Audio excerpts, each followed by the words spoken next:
you so much for having me this evening. I didn't know I was going to get such an introduction, so thank you.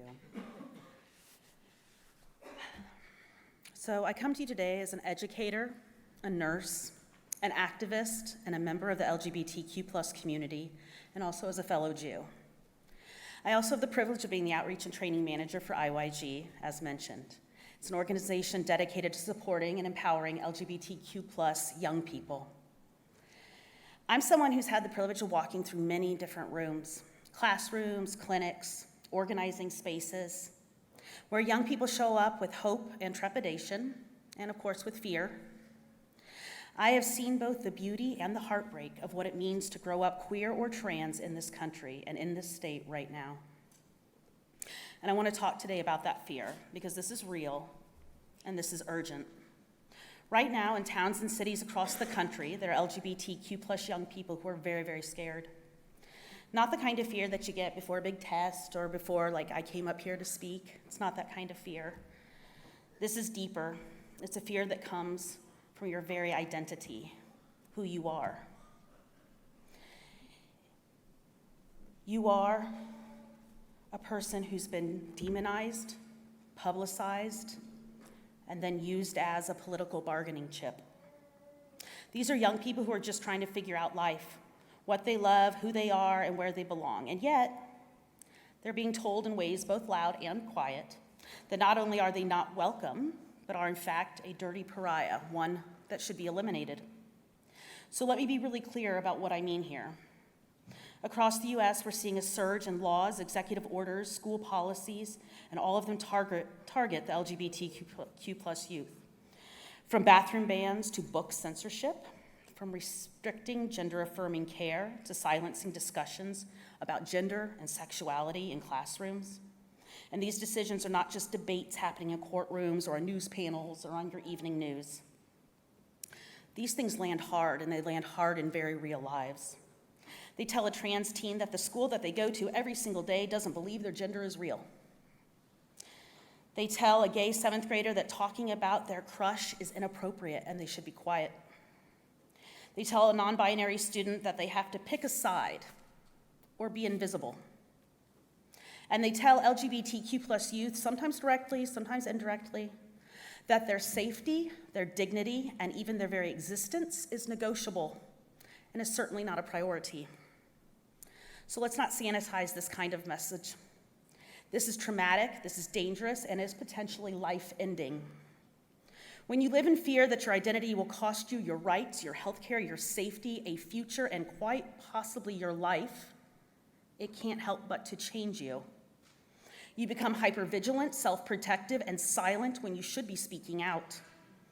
You begin to believe that who you are, who you really are, at your very core, is so fundamentally disgusting and wrong that there are people who are actually passing punitive laws about your very existence.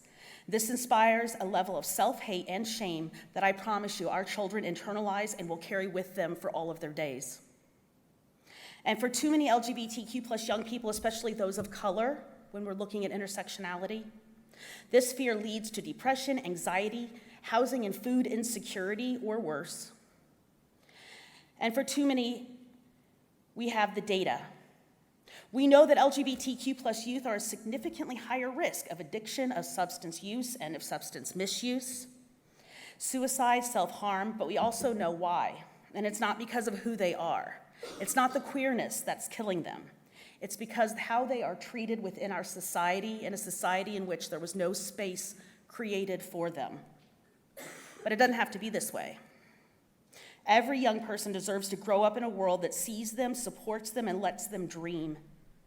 Every single human deserves to walk into a school, into a business, or to a beautiful place of worship and know that they can be safe, be themselves, and they can grow without hiding. And here's something super, super important, and I hope you take this with you. Tolerance is not acceptance, and quiet acceptance is not allyship. Too often we pat ourselves on the back for being okay with someone's identity, just as long as they don't talk about it too much, just as long as they don't shove it down our throat. How often have we heard that, right? Just as long as they don't make us uncomfortable and they don't challenge the norms too loudly. But see, that's not enough. Because tolerance still puts someone on the outside, and that quiet acceptance still leaves people to fight their battles all alone. Our children, all alone. All right, so what do we do? LGBTQ plus youth don't need to be tolerated, they need to be celebrated. Not pitied, but protected. And not just included, but uplifted. We have the power to amplify the voices of children and young people that are otherwise unheard or incapable of speaking for themselves. How do we do this? First, we listen. We listen to what LGBTQ plus young people are saying, what they're really saying, and not just in the surveys, and not just the stories, and not the things that make the front pages. We need to listen to what they say in their spaces, these spaces where they are honest, in their communities, and when they think no one is listening and judging them, because that's where it really happens. We listen and then we act. We speak up in school board meetings and parent-teacher conferences. We speak up in classrooms, in lunchrooms, in locker rooms, at work. We speak up at the grocery store.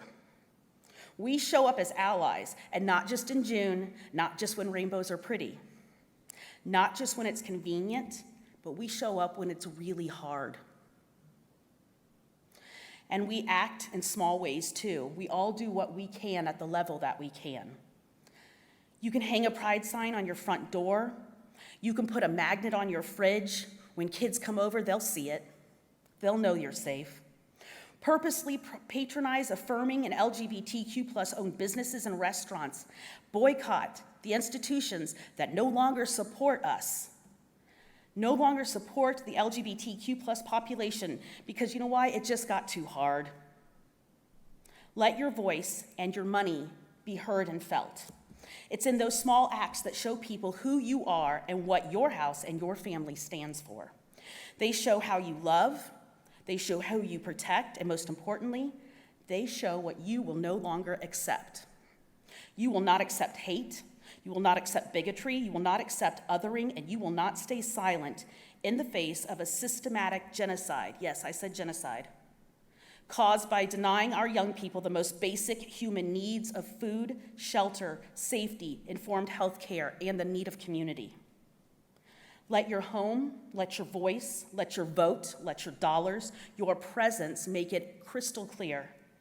LGBTQ plus youth deserve better, not someday, not in 4 years, but right now. Because fear, when it goes unchecked, will become silence. And you know what? Silence becomes erasure, and we can't allow that to happen. LGBTQ plus young people are not asking for any kind of special treatment. They aren't asking the right to be. They're asking to learn and to grow and to live fully and freely. And if we can't give them that, then what are we even bothering to do here? So no, this isn't just about policy. It's about whether we are willing to build a world where our young people don't have to choose between mere survival and living authentically. Where queer kids don't have to become fighters just to be seen, and where being yourself isn't a risk, it's a clean right. I challenge all of us, myself included. We need to build a world so safe, so honest, and full of such radical love and protection that the next generation doesn't have to spend their 20s, their 30s, even their 40s recovering from growing up. Because being who you are should never be a fight for your life. It should be the most beautiful thing about you. Thank you.